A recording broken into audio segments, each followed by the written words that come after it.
حضور اکرم صلی اللہ علیہ وسلم کا ارشاد ہے الخالۃ بمنزلۃ الام،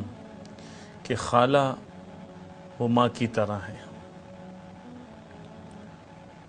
امام ترمذی رحمۃ اللہ علیہ نے اس حدیث کو اجمالی طور پر نقل کیا ہے۔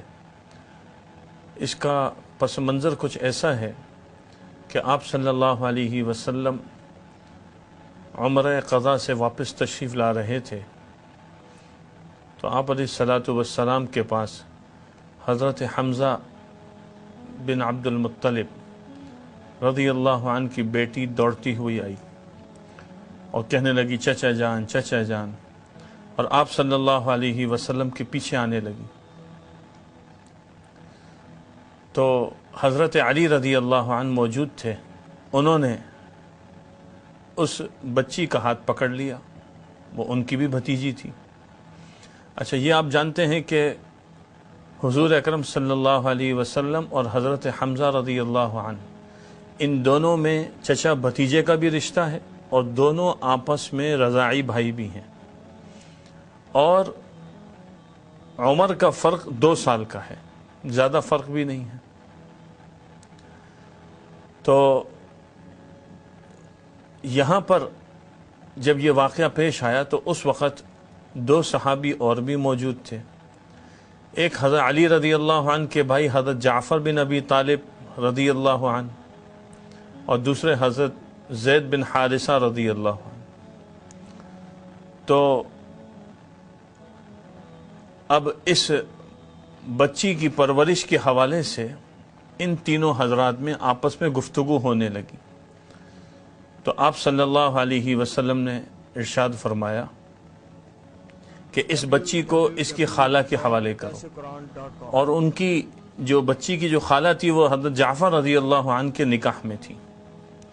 اور حضرت زید بن حارثہ رضی اللہ عنہ سے فرمایا کہ آپ تو ہمارے اسلامی بھائی ہیں، مسلمان بھائی ہیں،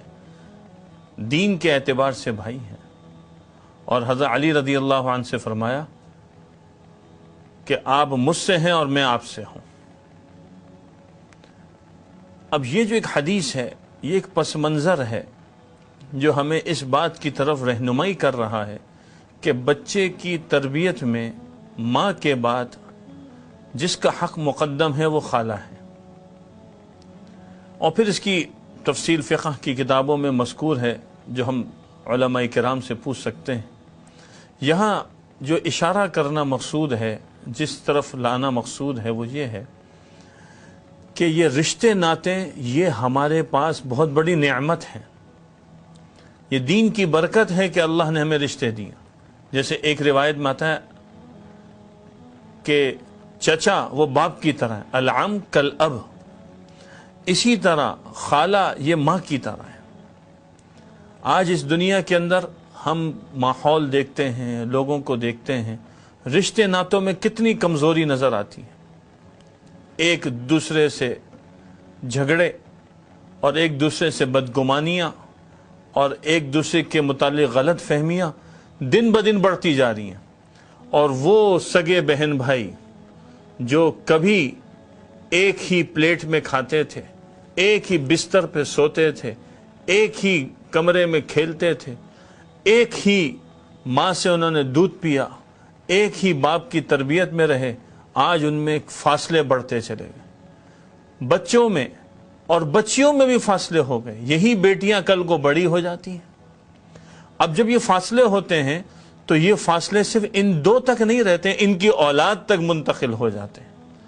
تو ذرا سوچنے کی بات ہے کہ کیا آج کے بچے اپنی خالہ کو عزت دے رہے ہیں جو ماں کی طرح قرار دی گئی؟ کیا آج کے بچے اپنے چچا کو عزت دے رہے ہیں جو باپ کی طرح قرار دیا گیا؟ اپنے رشتے ناتوں کی قدر کریں، یہ دین اسلام کی برکت ہے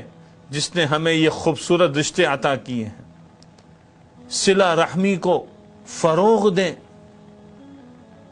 آپس کے تعلقات میں ایک دوسرے کے لیے ہارنا سیکھیں، یہی آج کا سبق ہے۔ اس حدیث کے ضمن میں جس پیغام کی طرف متوجہ کرنا وہ یہ ہے کہ اپنے رشتوں کو پہچانیں اور ان کی